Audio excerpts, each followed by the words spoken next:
اس کے بعد فرمایا نزلا من غفور الرحیم، یہ ابتدائی مہمان نوازی ہوگی اس ہستی کی طرف سے جو غفور اور رحیم ہے۔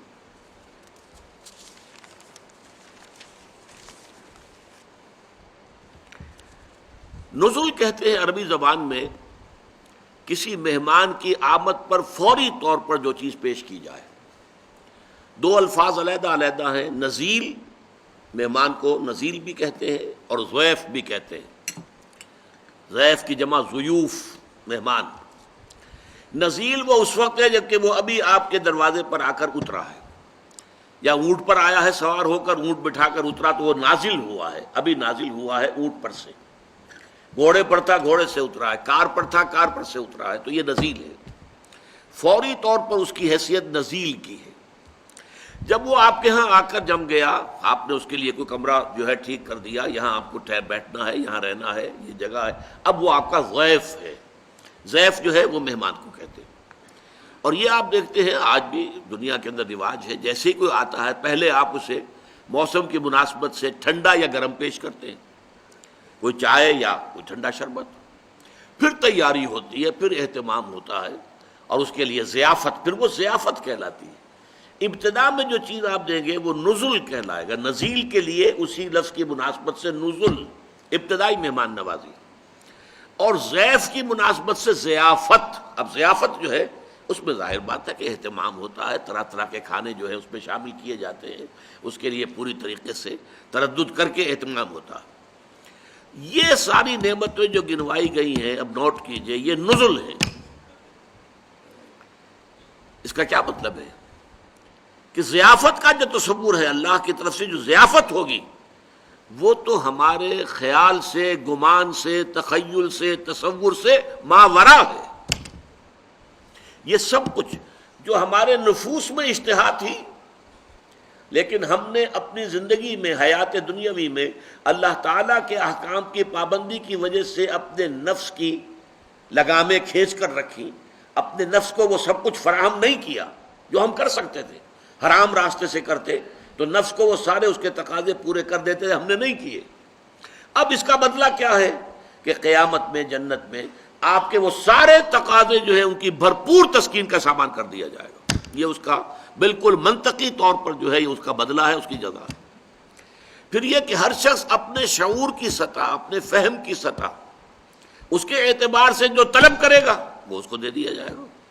لیکن یہ دونوں چیزیں مل کر بھی نزل ہیں، ابھی یہ ضیافت نہیں ہے۔ ضیافت کے اعتبار سے ذرا احادیث اگر پڑھیں گے تو یہ بخاری اور مسلم متفق علیہ اور دوسری بہت سی احادیث کی کتابوں میں موجود ہے۔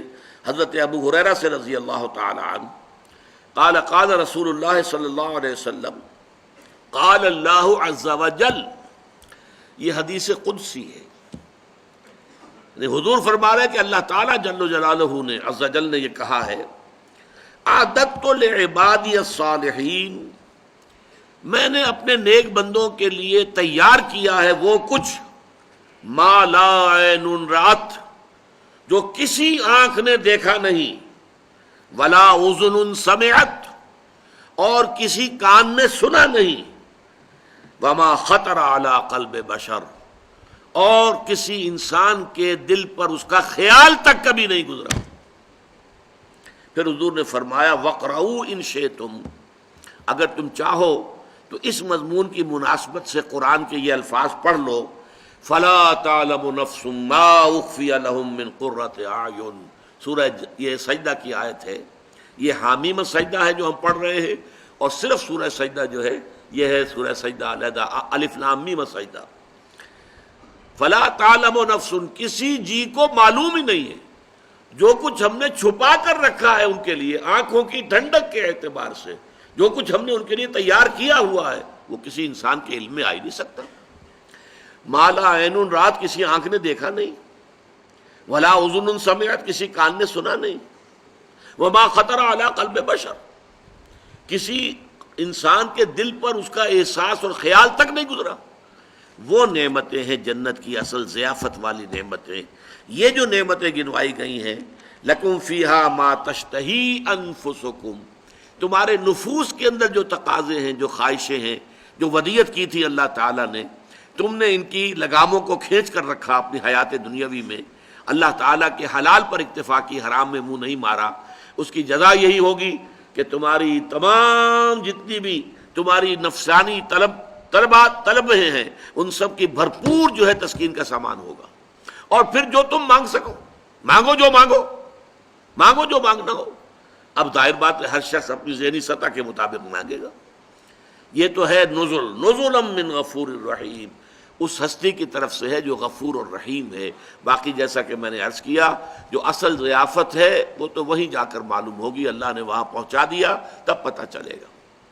باقی ساری یہ جنت کی جو نعمتیں بیان ہوتی ہیں، سورہ رحمان میں ہوں، سورہ دہر میں ہوں، سورہ واقعہ میں ہوں، یہ ساری نعمتیں در حقیقت ان دو کیٹیگریز کے اندر ہیں، ما تشتہی انفسکم ولکم فیہا ما تدعون۔ وہ جو اصل ضیافت ہے اللہ تعالیٰ کی، عادت تو میں نے تیار کیا ہے لعبادی الصالحین، اپنے نیک بندوں کے لیے، ما لا عین رات، وہ چیزیں جو نہ کسی آنکھ نے دیکھی، ولا اذن سمعت، نہ کسی کان کے نے سنی، ولا خطر علی قلب بشر، کسی انسان کے دل پہ ان کا خیال تک نہیں آیا، وہ چیزیں ہیں جو وہاں فراہم کی گئی ہیں۔ اچھا، اس کے بعد فرمایا نزلا من غفور الرحیم، یہ غفور اور رحیم ہستی کی طرف سے ہے۔ یہ الفاظ یہاں کیوں لائے گئے؟ تاکہ یہ واضح ہو جائے کہ جنت کا حصول محض اپنی کوشش، جد و جہد، اپنے اعمال سے ممکن نہیں۔ جب تک کہ اللہ تعالیٰ کی شان غفاری اور شان رحیمی جو ہے دستگیری نہ کرے، اس وقت تک جو ہے جنت کا حصول ممکن نہیں ہے۔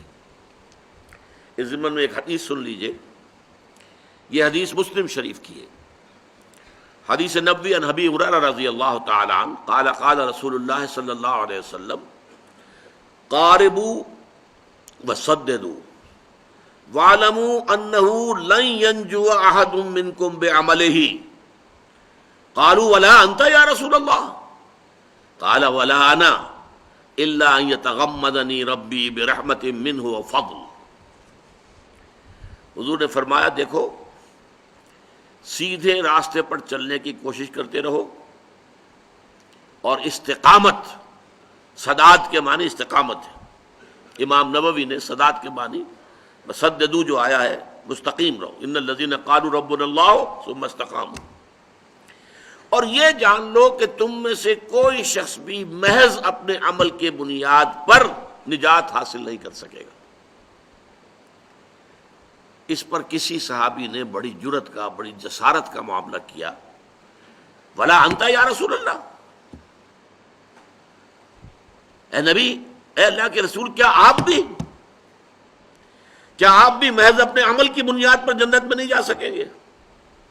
غور کیجئے، بڑی ہمت کی کسی نے، اور ہمیں ان کا شکر گزار ہونا چاہیے۔ اگر وہ یہ ہمت نہ کرتے تو جو جواب حضور نے دیا وہ ہم تک کیسے پہنچتا، یہ حقائق کیسے ہم تک پہنچتے؟ فرمایا ولا انا، ہاں میں بھی، الا ان یتغمدنی ربی برحمت منہ وفضل، الا یہ کہ میرا پروردگار مجھے ڈھانپ لے اپنی رحمت اور فضل سے۔ جب تک اللہ تعالیٰ کا فضل اور رحمت مجھے ڈھانپ نہیں لے گا میں بھی داخل نہیں ہو سکتا۔ تصور کیجئے، ہم نے کتنا آسان سمجھا ہے۔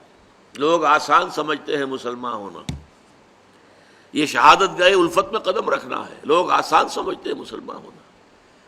ہمارے نزدیک، ہمارے عوام کے نزدیک تو محض یہ بات کہ ہم مسلمان ماں باپ کے گھر پیدا ہو گئے، مسلمانوں کے سے نام ہے، کبھی کبھی جب اللہ توفیق دے دیتا ہے خاص نماز پڑھ لیتے ہیں، ٹھیک ہے، اور ہم لیکن جنت تو ہمارا پیدائشی حق ہے، برتھ رائٹ، یہ ہمارا حق ہے، جیسے بھی ہے، لیکن تیرے محبوب کی امت میں ہے۔ جب تیرے محبوب کی امت میں ہے تو ظاہر بات ہے کہ ہم تو بخشے بخشائے ہیں۔ یہ تصور ہے ہمارے عوام کا، اور رسول اللہ فرما رہے ہیں قاربوا وسددوا، دیکھو سیدھے راستے پر چلو اور استقامت کا مظاہرہ کرو، وَاعْلَمُوا أَنَّهُ لَن يَنْجُوَ أَحَدٌ مِّنكُمْ بِعَمَلِهِ، اور اس چیز کو پیش نظر رکھو کہ تم میں سے کوئی بھی محض اپنے عمل کی بنیاد پر نجات نہیں پا سکے گا۔ قالو، لوگوں نے کہا ولا انت یا رسول اللہ، اے اللہ کے رسول کیا آپ بھی؟ قالا ولا انا، ہاں میں بھی نہیں، الا ان یتغمدنی ربی برحمت منہ وفضل، اللہ یہ کہ پروردگار مجھے ڈھانپ لے، اپنی رحمت کی چادر مجھ پر تان دے، اپنے فضل کی چادر مجھ پر تان دے، اسی شکل میں جنت میں داخل ہوں گا۔ نزلا من غفور الرحیم، یہ نزل ہوگا اس ذات کی طرف سے جو غفور الرحیم ہے۔